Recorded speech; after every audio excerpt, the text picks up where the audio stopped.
मेरे भक्त के साथ अच्छा नहीं किया, क्योंकि मैं भक्त के वशीभूत हूँ, इसलिए मेरे भक्त की शरण में ही जाओ। एक वर्ष तक भागते दुर्वासा जी अम्बरीश राजा के पास पहुंचे, प्रार्थना की प्राण बचाइए। तो राजा अम्बरीश ने भगवान के सुदर्शन चक्र की प्रार्थना की है, सुनाभ दुष्टों के सिर काटने में सक्षम आप मेरा सिर काट दो, परंतु इन ब्राह्मण देवता को छोड़ दो।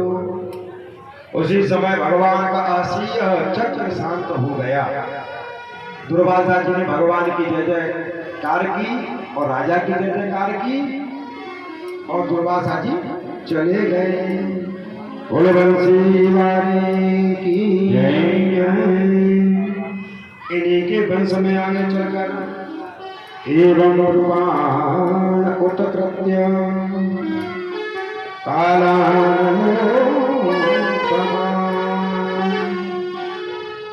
इन्हीं के वंश में चलकर आगे केतुमान, शंभु, विरूप के प्रसदस्व के रथिधर संतानहीन थे।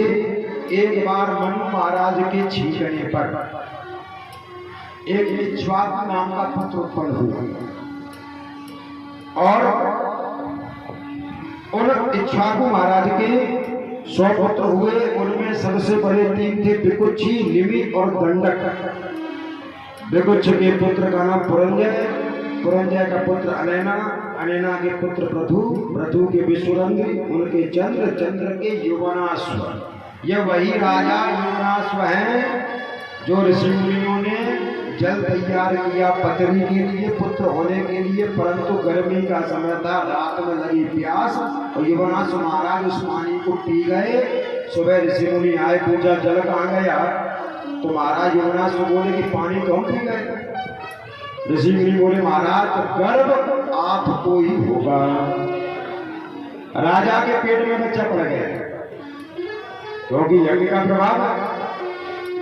उस समय वशिष्ठ जी ने दाहिने कुछी फाड़ कर बच्चे को निकाला। अब दूध कौन पिलावे, तो इंद्र बोले कि माम धाता मैं पिलाऊंगा। अपनी उंगली के द्वारा तर्जनी उंगली से दूध पिलाया। राजा मानधाता के नाम से यह विख्यात हुए। आगे चक्रवर्ती सम्राट राजा मानधाता ने ससुविंदु की पुत्री बिंदुवती से विवाह किया, 3 पुत्र उत्पन्न किए। सौभरी महाराज इनसे एक बार एक मगरमच्छ को देखकर एक कन्या मांगने आए, परंतु श्राप के भय से राजा कुछ नहीं बोला। कह दिया कन्याशाला में चले जाओ, जो कन्या आपका वर्ण कर ले आप शादी कर ले। जब सौभरी महाराज जा रहे थे, विचार किया राजा ने तो श्राप के भय से ऐसा बोल दिया, अब मैं पूरा शरीर पर झुर्रियां पड़ रही हैं, कौन करेगा मुझसे शादी और कौन मुझे पसंद करेगा। योग बल के द्वारा परम सुंदर बन गए। कन्याशाला में पहुंचे तो महाराजा श्री मानधाता की 50 पुत्रियों ने हाथ पकड़ लिया, हम शादी करेंगे, हम शादी करेंगे। उस समय सौभरी जी बोले तुम 50 चलो। 50 कन्या को सौभरी जी ले गए और प्रत्येक कन्या के द्वारा 100 पुत्र उत्पन्न किए। अंत में संन्यास लेकर वन में चले गए।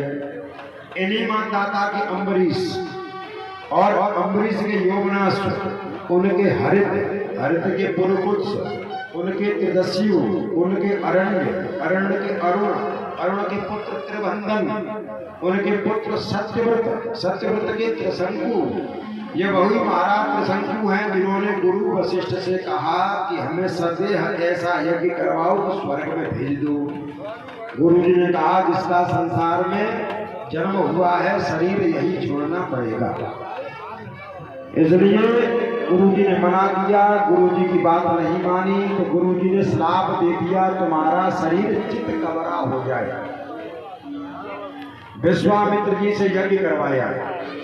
मंत्रों के प्रभाव से विश्वामित्र जी ने महाराज त्रिशंकु को स्वर्ग में भेजा। जब स्वर्ग में पहुंचे तो देवताओं ने पूछा यहाँ कैसे आ गए? तो देवता उसने कहा हमने बहुत बड़ा यज्ञ किया, इतना ही यज्ञ में हमने आहुति दे दी।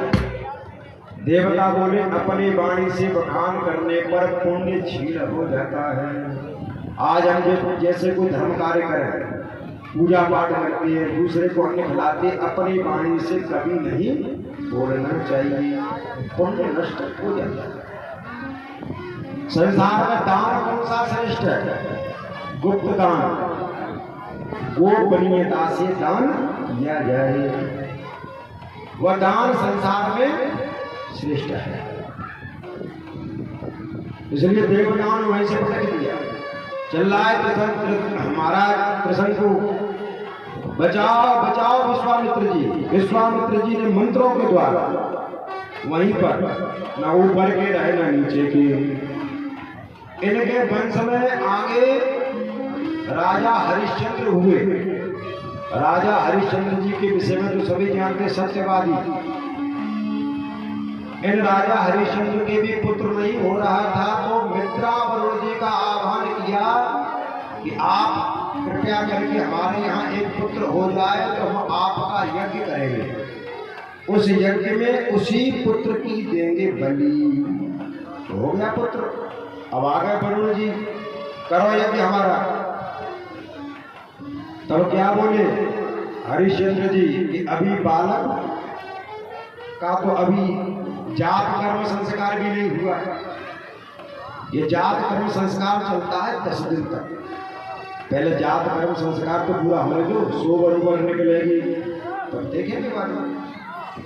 जब जात कर्म संस्कार भी हो गया, फिर आ गए वरुण जी। तो कहा कि अभी तो बालक के दूध के दांत भी नहीं आए, पहले दूध के दांत तो आने दो तब करेंगे यज्ञ।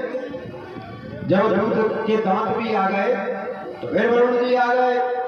फिर बोले हरिश्चंद्र जी अभी तो बालक के दूध के दांत टूटे भी नहीं, पहले दूध के दांत तो टूटने दो फिर करेंगे यज्ञ। तो बार बार जब वरुण जी आते और हरिश्चंद्र जी कोई न कोई बहाना करके लौटा देते हैं। जब रोहित ये बड़ा हो गया, पता पड़ा कि पिताजी ने यज्ञ के लिए मांगा है, तो रात्रि में हाथ में तलवार लेकर रोहित भाग गया। रोहित जब भाग गया, वरुण जी आए, कहा कि यज्ञ करो। तो हरिश्चंद्र जी बोले यज्ञ काय का करे, वो पुत्र तो भाग गया। तो वरुण जी ने श्राप दे दिया हरिश्चंद्र जी को, तुम्हें पेट बढ़ने का रोग हो जाए। अब तो हरिश्चंद्र जी का रोज पेट धीरे धीरे बड़ा होने लगा, धीरे धीरे बढ़ता ही जा रहा है, बढ़ता ही जा रहा है, बड़ा कष्ट हो रहा है। और रोहित को जब पता पड़ा जंगल में कि हमारे पिताजी को श्राप दे दिया वरुण जी ने, तो लौट कर आना चाहता है। रास्ते में इंद्र आ गए। इंद्र ने कहा रोहित क्यों मरना चाहते हो, इसलिए लौट जाओ।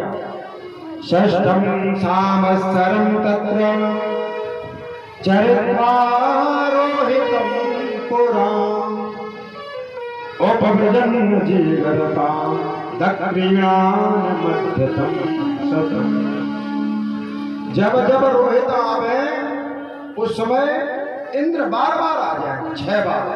षष्ठम संवत्सरम, 6 साल तक लौटाते रहे। अब 6 साल में रोज बढ़े पेट तो कितना बड़ा हो जाएगा।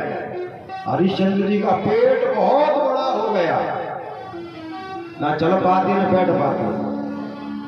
अब रोहित ने विचार किया कोई ना कोई उपाय करना चाहिए। जंगल में गए और जंगल में जाकर एक अजीगर्द नामक ब्राह्मण का घर देखा। उस ब्राह्मण के 3 पुत्र थे। विचार किया रोहित ने इस ब्राह्मण से 3 पुत्रों में से एक पुत्र में खरीद कर उस यज्ञ में उसकी बलि दिलवा दूंगा। अब विचार करो, किसी पिता के 3 पुत्र हो, बड़ा बेटा किसको प्रिय होता है? पिताजी को। और छोटा वाला माँ को। और बीच वाला, किसी के 3 पुत्र हो तो बड़ा वाला तो पिता को और छोटा वाला माँ को। बीच वाला कहाँ जाए, हम भी बीच गए में। तभी तो ऐसे लपट में चिल्ला रही है। अब यहाँ चिल्ला रहा है, 21 से दिल्ली चिल्लावेंगे, 30 तारीख के जालौन, 9 तारीख से बल्लभगढ़, 17 तारीख से नोएडा, 26 से गाजियाबाद, लगातार कथाएं से चिल्लाते रहेंगे। क्या क्या तो जो अजिगर्त ब्राह्मण के बीच वाला पुत्र था जिसका नाम था स्वप्न शेष,